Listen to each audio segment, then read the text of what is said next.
Nombor 1, lengkapkan jadual di bawah. Jadi sekarang kita tengok, kita ada 729 kuasa 5/6 yang atas ni. Okey.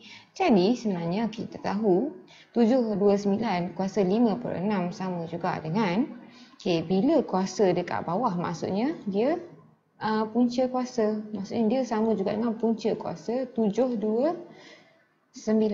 Bila dekat atas maksudnya kuasa nombor ni kuasa 5. Nampak? Ni macam ni lah.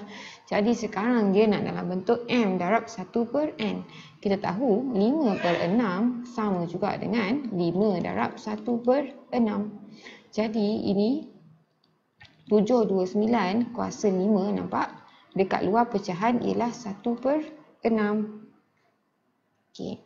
Lepas tu ni terbalik. Pecahan dekat dalam 729 kuasa 1/6, 5 dekat luar.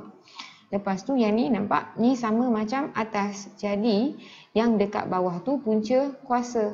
5/6 betul. Jadi dia akan jadi punca kuasa 6. Dan yang dekat atas ialah kuasa 5. Okey.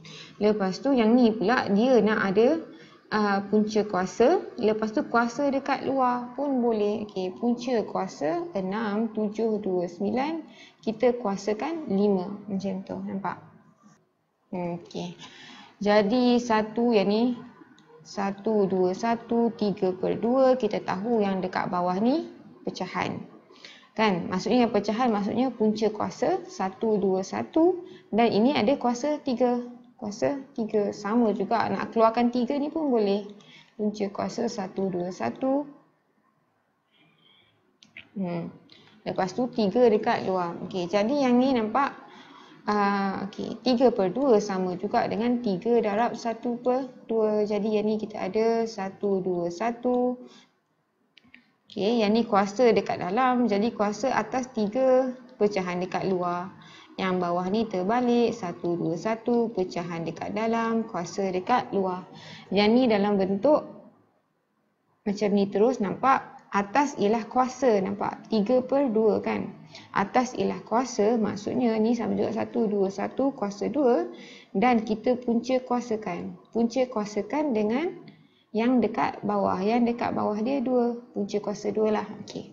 Yang ni pula kita kuasa dekat luar. Bila kuasa dekat luar, punca kuasa 1, 2, 1, kuasa 3. Jadi semua ni sama, bercakap pasal benda yang sama. Jadi yang ni boleh, yang ni boleh, yang ni boleh, yang ni boleh. Atas ni pun boleh. Jadi yang ni 3/7. Jadi 3/7 sama dengan 3 darab 1/7. Jadi nampak ni W3 1/7, W1/7. 3. Lepas tu bawah ni dalam bentuk macam ni. Kita tahu punca kuasa yang dekat bawah ni punca kuasa 7 dengan kuasa 3. Jadi dia punca kuasa 7 W dan kuasa 3. Okay. Yang ni pula dia nak keluarkan kuasa. Jadi punca kuasa 7 W 3 dekat luar.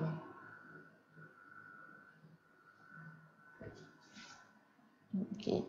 Lepas tu yang ni X sama juga 2/5. 2/5 sama dengan 2 darab 1/5.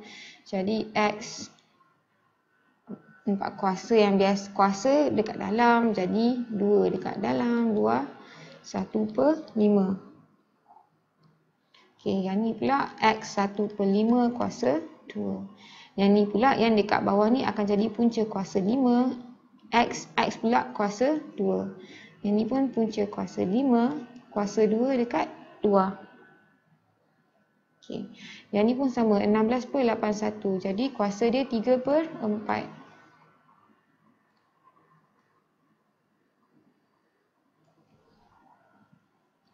Jadi 3/4 sama dengan 3 darab 1/4. Jadi dia kuasa 3, masa sama dia kuasa 1/4. Kuasa 1/4 sama dengan punca kuasa 4. Bila dekat bawah dia punca kuasa. Bila dekat atas dia kuasa. Jadi yang ni nampak kuasa dekat dalam. Jadi 16/81 kuasa 3. Okey, lepas tu ada kurungan lagi kat luar, punca kuasa 1/4. Yang bawah ni terbalik, 16/81 kuasa 1/4 dikuasakan lagi dengan 3. Lepas tu bawah ni punca kuasa, nampak? Punca kuasa dapat 3/4, punca kuasa 4, jadi kecil kawasan. Okey, nampak? Punca kuasa 4, lepas tu 16/81 ni sendiri kuasa 3. Yang ni dia nak keluarkan kuasa pun boleh. 16/81 punca kuasa 4, kita kuasa 3. Okey. Ni H per K sama. Yang ni 7/3 ke 2/3 ni? 2/3. Jadi 2/3 sama dengan 2/1/3. Jadi kuasa dekat dalam H per K kuasa 2, kuasa 1/3. H per K kuasa 1/3 kuasa 2. Ni just nak ikut dia punya susun lah. Okey, ni. Okay, nampak punca kuasa. Jadi kita tahu dekat bawah punca kuasa dia 3. Jadi punca kuasa 3 H per K. Kuasa kat dalam. Nampak kuasa dekat dalam kuasa 2. Ni dah yang depan ni. Okey. Yang bawah ni H per K punca kuasa 3, H per K dia nak kuasa dekat luar. Okey, ni macam ni lah. Ni just nak tunjuk, dia boleh tunjuk dalam banyak. Maksudnya semua ni, satu baris ni tengah cakap pasal benda yang sama. Nak tunjuk macam ni boleh. Semua ni samalah. Okey, just ingatlah kalau kuasa contohlah 3 kuasa 3/2. Jadi yang kuasa dekat bawah ni ialah punca kuasa. Yang dekat atas ni ialah kuasa. Apa maksudnya? 3 kuasa 3, yang bawah punca kuasa 2. Macam tu. Okey.